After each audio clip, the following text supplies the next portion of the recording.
نظام الدین اولیاء علیہ رحمہ کو محبوب الہی کہتے ہیں نا. ان کا واقعہ بھی علماء نے یہ لکھا ہے، صوفیاء نے، کہ ان کے شیخ حضرت بابا فرید الدین گنج شکر رحمۃ اللہ تعالی علیہ ایک دن موج میں آ گئے اور کہا کہ نظام الدین محب بنو گے یا محبوب بنو گے؟ تو یہ بڑی خدمت کرتے تھے اپنی شیخ کی، تو کہا کہ محب بنو گے یا محبوب؟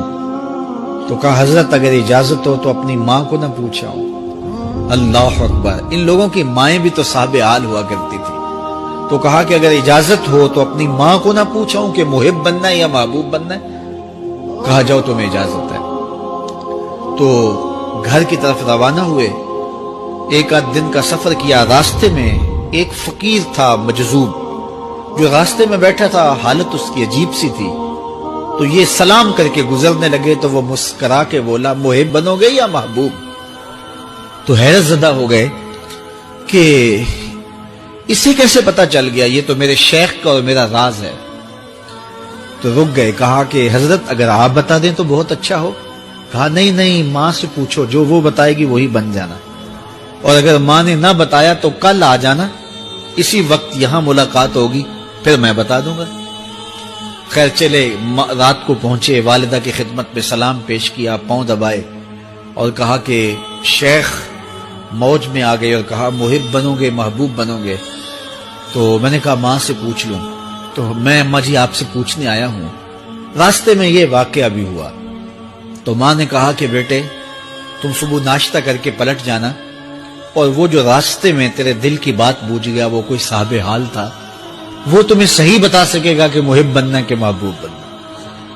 خیر یہ صبح ناشتہ کر کے ماں کے پاؤں پکڑے، اجازت طلب کی اور واپس نکلے.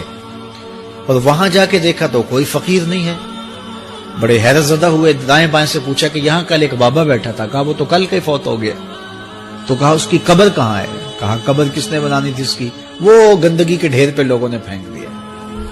دل میں بڑے حیرت زدہ ہوئے. اتنا با کمال تھا، لیکن اپنی حالت یہ. خیر وہاں چلے گئے اور جا کے کھڑے ہو کے پوچھنے لگے بندہ خدا دل کی باتیں بوجھتا تھا اور میرے ساتھ وعدہ کیا تھا کہ اگر ماں نے نہ بتایا تو کل آنا، اور اپنا پتہ ہی نہیں تھا کہ کیا ہونے والا ہے. یہ بات کہی تو بابا اٹھ کے بیٹھ گیا. عرش فرش تے بانگا ملیاں تے مکے پہ گیا شور، بلے شاہ سا مرنا نہیں تے گور پیا کوئی ہور. ہاں اٹھ کے بیٹھ گیا اور کہا کہ نظام الدین محبوب بننا محب نہ بننا. محبوں کا یہ حال ہوتا ہے، نہ کفن ملتا ہے نہ دفن ملتا ہے. محبوب بنو گے تمہاری قبر پر بھی میلے لگیں گے. فاتبعونی یحببکم اللہ. اگر حضور کی اطاعت کرو گے، حضور کی فرما برداری کرو گے تو تم محبوب بن جاؤ گے. جب کوئی حضور کا ہو جاتا ہے تو رب اس کو اپنا محبوب بنا لیتا ہے.